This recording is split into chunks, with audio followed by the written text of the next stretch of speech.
Did Finn really believe in his girlfriend's immaculate conception? Where did McKinley High get the money for all the musical shows? What happened to Sue's child? Why has Tina stopped stuttering? And where did the slushies that were constantly splashed on their faces go? Hi, I'm Lisa and you're watching OSSA. It's very difficult for me to talk about the plot holes in one of my favorite TV shows, but I will make myself do it for you. When I started watching Glee 10 years ago, gosh, 10 years? Well, there was a moment I felt weird about from the very first episode, and nothing changed until the very end. I'm speaking of Sue Sylvester. She's harsh, rude, abusive, but that's what we love her for, a real badass. All my friends wanted to grow up to be just like her. And sure, she's a teacher, she coaches cheerleaders, but still, she works at school with children. And it's just so weird that after all that time, she never had a single problem with the director, social services, I don't know, FBI? I wouldn't be surprised if Interpol was after her, as she's even harsher than Maleficent. Children suffered, bared the insults, and even physical manhandling, and nobody did a thing. This is the first weird thing in Glee, but of course I have more to share with you.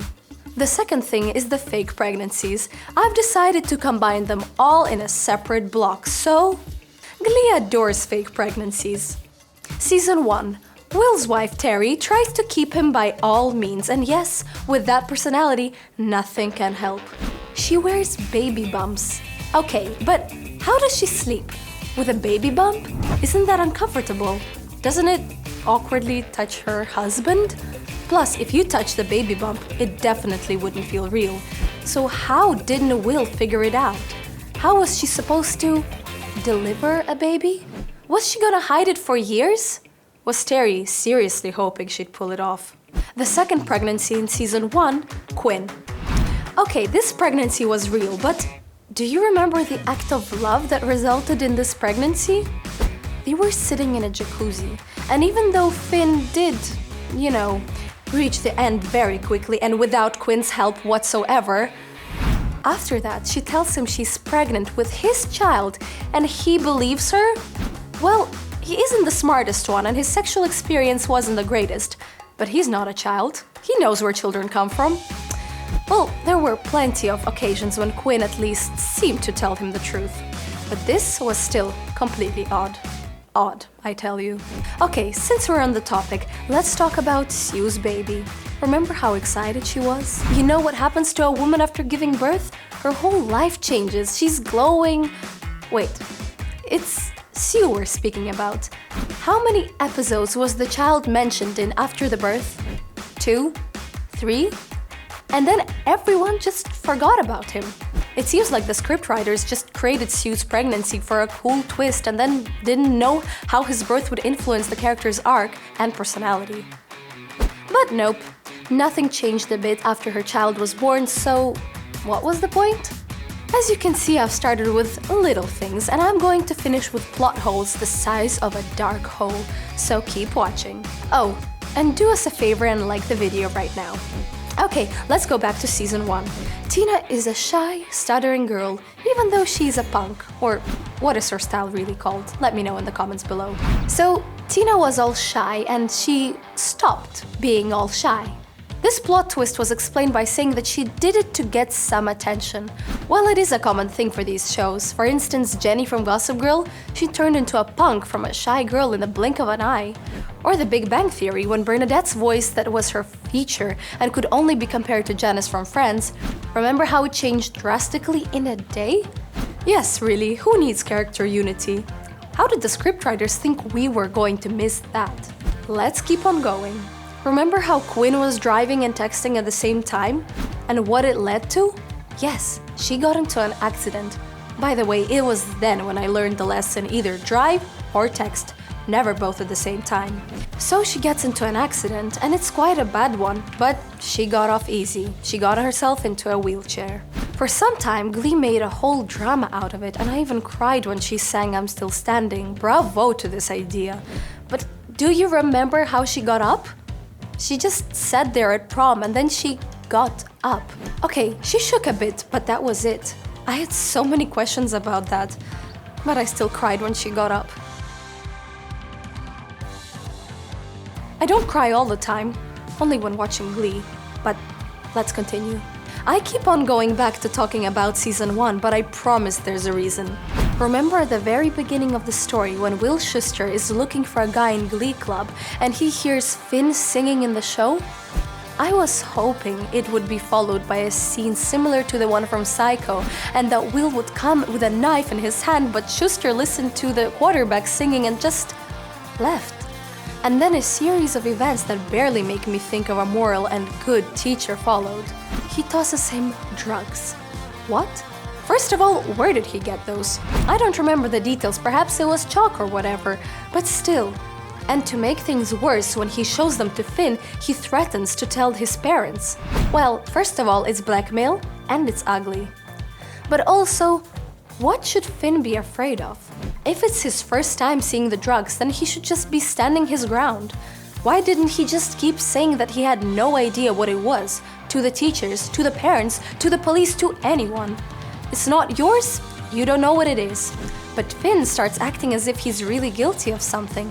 But I guess that's not our problem anymore. Do you know what I always wanted when I was watching Glee? Well, to become a Broadway star, of course, but what I really wanted was to drink that cold, tasty berry slushie. This drink had become one of the biggest symbols of Glee. Barely anyone ever drank those. They were just splashed into the faces of the losers, also known as the Glee Club members. Yep, these slushies were on every promo and made an appearance a couple of times during the episodes. I even watched the Glee Project, the summer Glee spin-off, reality show in which the producers were looking for new actors for the show. There was a test on the show. The actors had to sit while someone splashed the slushie into their faces, and they had to bear that feeling of that icy drink. Can you imagine how disappointed I was when the slushies just disappeared from the show after season 3? What happened? Did the prices go up? Were they discontinued? The main bully, McKinley, who was portrayed by Max Adler, described what it felt like. I think Chris described it best. He said, "It's like getting slapped in the face with an iceberg." Let's move on to the later seasons. Brittany S. Pierce. I loved her. Did you know that this character wasn't in the script just like Kurt? Heather Morris was Glee's dancing coach until the producers spotted her and then offered to write a role just for her. It wasn't a mistake. Heather is amazing. But the authors just couldn't agree on how stupid she was gonna be. At first she was just naive, but then with every season she just became more and more stupid. And then, just like that, she becomes a math genius? What? I can't believe it either. Admitted, it was a real twist when after all her difficulties she suddenly turns out to be incredibly smart. Remember what she used to say in the very first season? Did you know that dolphins are just gay sharks? And I'm pretty sure my cat's been reading my diary. Her sudden brilliance was a little far-fetched. There's also Rachel and her Broadway dream. From the very first episode, from the first minute, we knew that Rachel's biggest dream is to land a part in a Broadway musical. And it comes true. She got to portray her idol, Barbara Streisand, Fanny Bryce, in the show Funny Girl. She succeeded, everyone was thrilled, and that's why she gets a sitcom show? Did she ever want that? Not sing or dance in all those amazing musical performances, but play in a sitcom with fake laugh tracks? Rachel would die of boredom in a sitcom. It was such a drastic change, and I noticed that, Glee.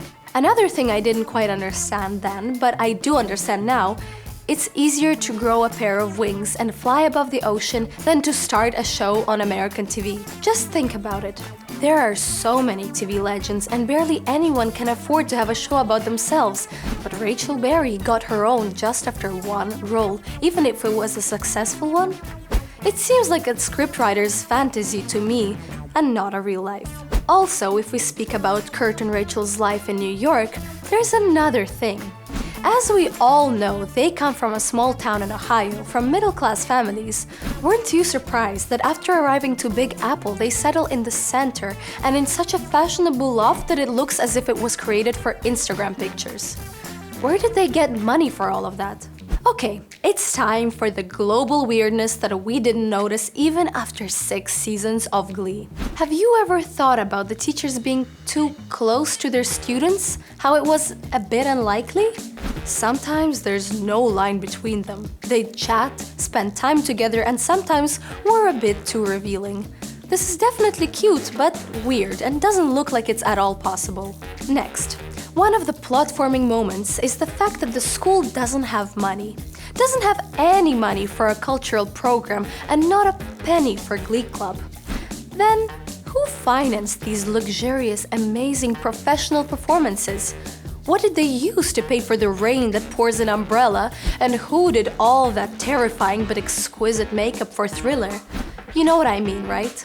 There was a time when I tried to choose a costume for a school performance and I wanted to have something stylish but sexy, and yet I still looked like Lindsay Lohan after 3 days of partying. Because I'm poor too, but how did Glee Club manage it? Also, the whole ensemble of backup dancers appearing out of nowhere in Brittany's performances sometimes. They look like they've just danced a concert with Beyoncé and just stopped by McKinley High to dance with Brittany. Besides, we've never seen these dancers in class. We don't know who they are, where they come from, and where they disappear to. Their performances are brilliant, of course, but where do they come from? And last but not least, a very important moment. We all know that Glee Club united losers, but let me point out the elephant in the room. These kids are amazing. They are fantastic singers. It's as if they come from Broadway. They've got cool moves, they dance incredibly well, and that's understandable as they are staged by world-class choreographers. So why are they losers? They did amazing performances, but the very next day it seemed like no one remembered their achievements. Why?